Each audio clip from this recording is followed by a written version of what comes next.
You deprive your brain of oxygen when you do this. Perhaps you'll hemorrhage yourself. Perhaps you'll end up brain dead. You'll incapacitate yourself that you're going to be without the ability to speak. You do this and then you get out there and it happens. What you're about to see is one of the most unsettling cases to hit the courtroom in recent months.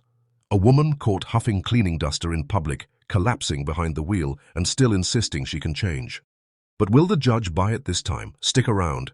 Is because you picked up a new case and you picked up yet another possession or use of an abusable volatile. I don't even know what happened because today is the day set for arraignment on this case. What happened on the new case, if you don't mind? Do you want me to read the Judge? Yeah, please, because I've not even heard it to know what happened. Yeah. I also spoke to the witness yesterday, so I can tell you minutes from Great. that. But on October 17th of 2024, officers responded to a call regarding welfare check at the Dollar Tree located at 14324 FM 2920. A witness stated she observed the defendant inhaling from a can of multi-purpose cleaning duster and later observed the defendant slumped over on the steering wheel of her motor vehicle in the parking lot. Upon officers' arrival, officer observed the defendant sitting in the front driver's seat of her motor vehicle with the motor vehicle running in the on position.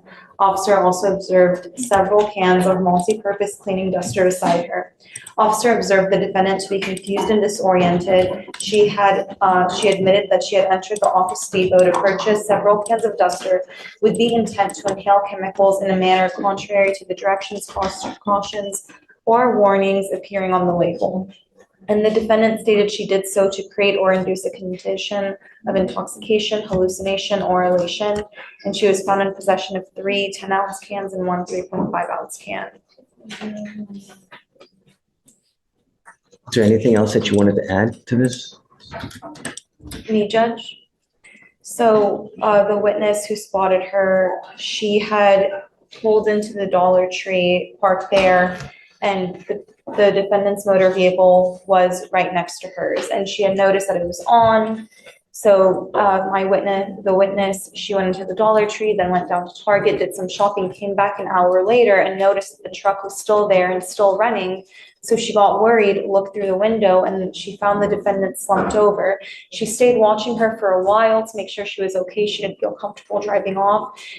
That's when the witness saw her lift her head up slowly and inhale from the can Again in front of the witness. And my witness, she told me, and then she slumped back down, and that's when the witness called 911 because she was worried about the defendant driving off in that condition. I've spoken extensively with Ms. Stepanski about this, Your Honor. You said the exact same thing to me when we came here the first time, and now she has a new case. Yes. It's a true statement, Your Honor. How do we get her to stop? Well, in talking to the state, so the plea agreement that we have agreed to with the state is the maximum length of probation, the 2 years of probation, so that she'll be closely monitored during that time period. I can't monitor her 24 hours a day, though. Yeah, but she knows that she's, subject to, random testing or urinalysis and different things. Still not going to show. I'm forbidding you from going to any store that sells this kind of stuff. You're not to go to any Walmart. You're not going to any Home Depot. So she's also willing to sign a no driving affidavit, Your Honor, and so only her husband would be driving her anywhere. And so I think that her husband threatened her to divorce. I just me being frank, over this. If this ever happens again, her husband's divorcing her, is what he's told her, and is going to be closely monitoring her. And she's not driving by herself. You realize that what you're doing is you deprive your brain of oxygen when you do this, and at some point perhaps you'll hemorrhage yourself. Perhaps you'll end up brain dead. You'll incapacitate yourself that you're going to be unable to without the ability to speak.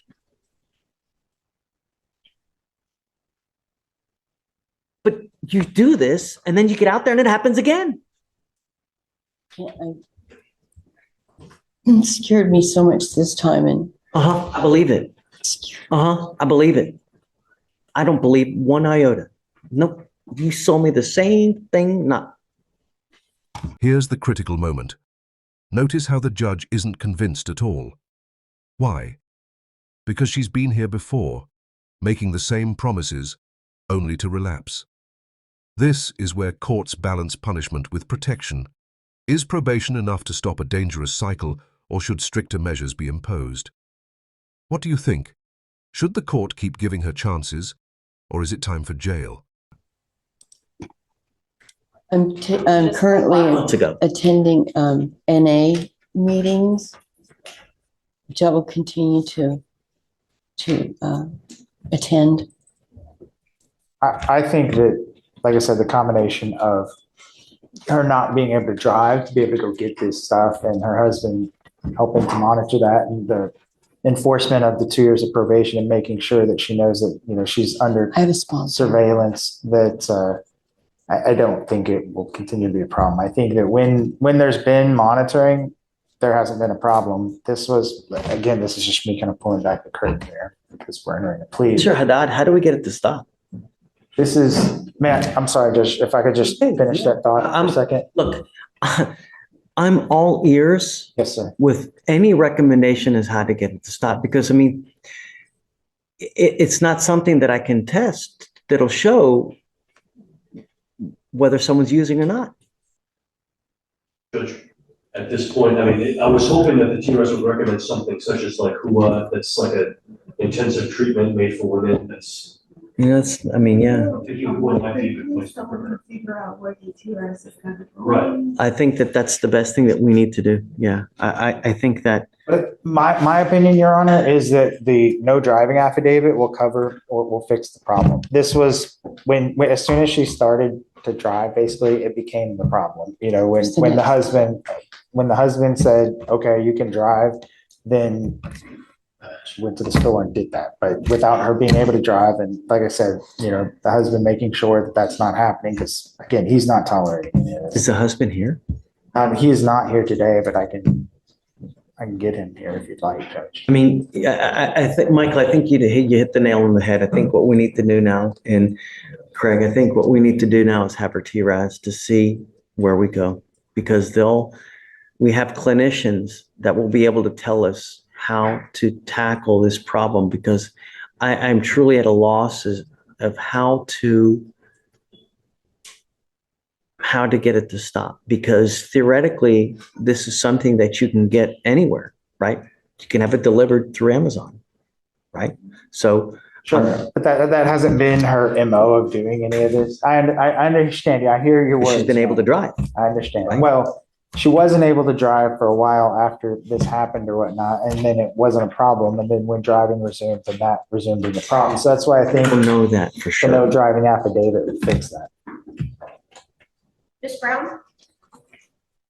I mean, I've explained to her that, you know, what she's signing up for, you know, is a lengthy probation. It's a 2-year probation with potential constant monitoring that whole time, plus whatever TRS conditions and every kind of help that they can, you know, help her with.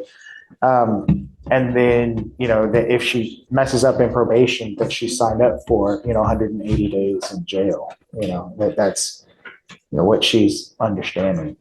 I know that when she was in jail, she spent 3 days in jail on this new offense or whatever. And I know that that was a pretty devastating experience for her. She's, you know, 65 years old and, you know, takes a ton of medicines, which she didn't get and stuff when she was in jail. And I know that was a big deal. She's having panic attacks in jail and things. But I think the conditions that we've agreed to with the state are sufficient. I mean, I wouldn't have signed up for I mean, it. I'd like to put on there no possession of any kind of volatile container that can be abused That's to get fine. high. I want, you know, no going to Home or Office Depot, Walmart.